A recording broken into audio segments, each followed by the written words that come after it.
Ça, c'est mon compte Instagram il y a 4 mois. Et aujourd'hui, j'ai passé le cap des 100 000 abonnés. Et ça ne s'est pas fait par chance avec un réel qui est devenu viral puisque 20 de mes vidéos ont dépassé les 100 000 vues. Si j'ai eu une telle croissance, c'est parce que j'ai analysé, testé, ajusté jusqu'à trouver les bonnes méthodes, les méthodes qui marchent et je vais vous les présenter dans cette vidéo. Chaque jour, il devient un peu plus difficile que la veille de se faire une place sur Instagram car le niveau de concurrence monte. Alors écoutez bien mes conseils et passez à l'action maintenant. Et restez bien jusqu'au bout puisque des cadeaux vous attendent tout au long de cette vidéo.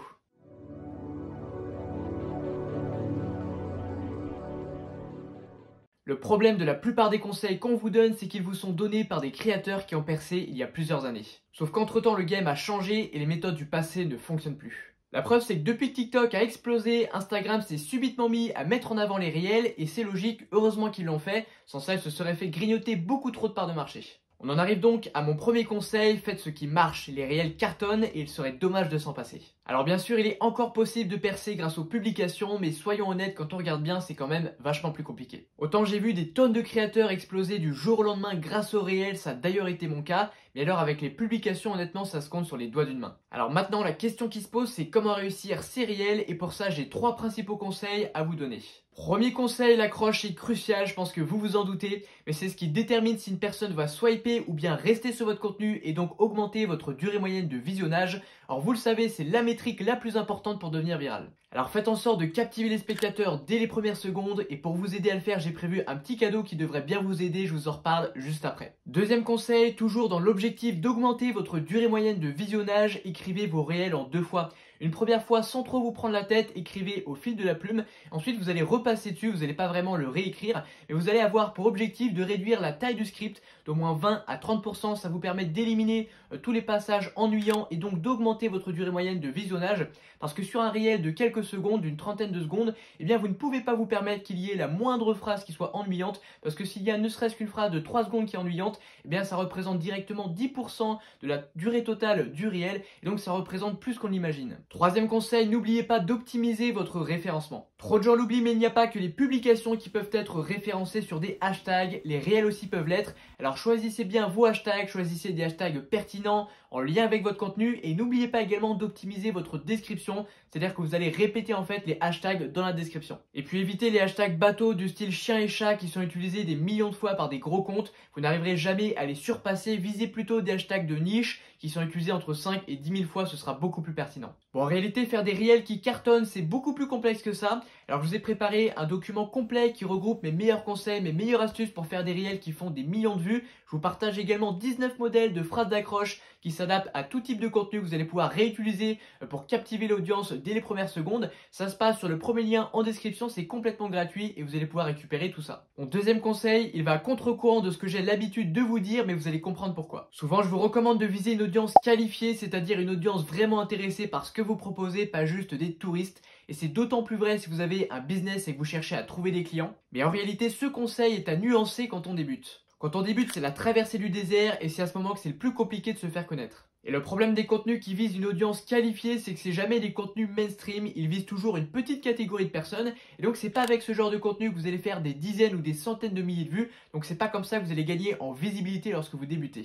Et en sachant que le niveau de concurrence a considérablement augmenté ces dernières années, il devient pratiquement impossible de bâtir une audience en partant de zéro, en visant toujours une audience très qualifiée. Alors mon conseil est le suivant, quoi qu'il arrive sur le long terme, il est préférable d'avoir une audience qualifiée, donc vous allez devoir développer votre audience en 2 phases. Une première phase où vous allez faire des contenus assez mainstream, quitte à attirer des touristes, histoire de lancer la machine pour obtenir vos premiers milliers d'abonnés. Et ensuite, dans une seconde phase, vous allez faire des contenus cette fois-ci plus qualifiés, qui vont chercher à attirer une audience qualifiée, quitte à avoir des désabonnements, c'est pas bien grave, au moins vous aurez lancé la machine et tout deviendra beaucoup plus simple après. Alors certes, dans l'idéal, il vaudrait mieux avoir une audience qualifiée dès le départ, c'est pour ça que plein de créateurs qui ont percé il y a plusieurs années vous recommandent de faire ça dès le début. Le problème, c'est que ces créateurs ont percé il y a longtemps, ils ne se rendent pas compte du niveau de concurrence qu'il y a en 2023, ils n'ont pas percé dans les mêmes conditions et donc aujourd'hui, si on est réaliste, eh bien ça devient extrêmement difficile, voire impossible de percer, de commencer à créer son audience en visant une audience très qualifiée. Une autre chose très importante pour développer votre compte Instagram sur le long terme, c'est de savoir renouveler vos idées. La qualité de vos idées détermine en grande partie votre réussite. Moi j'aime bien dire que vous pouvez faire le meilleur contenu du monde. Si le choix de votre sujet de base n'est pas bon, eh bien votre contenu ne performera pas. Alors mon premier conseil, c'est qu'avant de commencer à rédiger vos scripts, eh bien je vous recommande de faire une petite veille de 10-15 minutes. Alors pour ceux qui ne savent pas ce que c'est une veille, c'est tout simplement un moment dans lequel vous allez sélectionner par exemple 5-6 de vos concurrents qui font si possible du contenu de qualité, histoire d'avoir de bonnes sources d'inspiration. Et puis vous allez regarder un petit peu ce qu'ils font, vous allez feuilleter leur contenu. Donc vous regardez quoi en 10-15 minutes, vous pouvez regarder par exemple 50-60 contenus et vous allez voir que ça va vous donner tout un tas d'idées. Le but évidemment c'est pas de les copier, c'est simplement de vous en inspirer. Et vous allez voir que naturellement en regardant leur contenu, ça va vous donner de nouvelles idées, vous allez peut-être faire des liens entre les contenus, peut-être que vous allez vous dire que tel contenu n'a pas été bien fait et que vous pouvez l'améliorer ou alors le présenter sous un angle différent. Voilà, c'est mon premier conseil et il marche extrêmement bien. Mon deuxième conseil, c'est vraiment une astuce méconnue qui vous permet d'avoir des idées de contenu grâce aux livres, mais sans les lire ni les acheter parce que je sais qu'on n'a pas forcément le temps ni l'envie d'aller se taper des livres pour pouvoir trouver des idées de contenu. Et bien moi, ma petite méthode, c'est que vous allez vous rendre sur Amazon et vous allez taper un mot en lien avec votre thématique et vous allez tomber sur des livres. Et en fait, la petite astuce, c'est qu'Amazon vous permet de feuilleter le sommaire des livres gratuitement. Et donc ensuite, vous allez regarder le chapitrage et vous allez voir que c'est un vrai nid à idées. Il ne vous reste plus qu'à piocher un petit peu dans tout le sommaire, voir les petits chapitres qui pourraient vous intéresser. Donc, vous faites 5 ou 6 livres de votre thématique et en l'espace de 10 minutes, vous pouvez vous retrouver avec 20, 30, 40 idées de contenu. Ça marche extrêmement bien. En plus de ça, c'est un excellent moyen de vous différencier en trouvant des idées de contenu originales puisque la majorité des créateurs trouvent leur source d'inspiration au même endroit. Ils vont suivre les mêmes créateurs, regarder les mêmes films, suivre la même actualité, etc. Donc forcément, s'ils ont les mêmes sources d'inspiration, ça va se ressentir dans leur contenu et peu de gens pensent à aller feuilleter les livres, donc vous, ça va automatiquement vous différencier. Ensuite, troisième astuce pour trouver des idées de contenu à l'appel, je pense que vous le voyez venir, utilisez les outils d'intelligence artificielle. En particulier, le fameux ChatGPT est très efficace pour ça. Il vous suffit de lui demander des listes d'idées sur un certain sujet et après vous n'avez plus qu'à piocher les meilleurs. Et j'ai une petite astuce à vous donner pour améliorer la qualité des réponses de ChatGPT. Vous allez simplement ajouter le mot original dans votre prompt. Vous lui dites par exemple, donne-moi 10 idées de contenu originales sur telle chose. Donc là, vous mettez votre sujet et vous allez voir que vous allez avoir des contenus vraiment originaux. Ils respectent bien la consigne et je trouve que la qualité des réponses est nettement améliorée.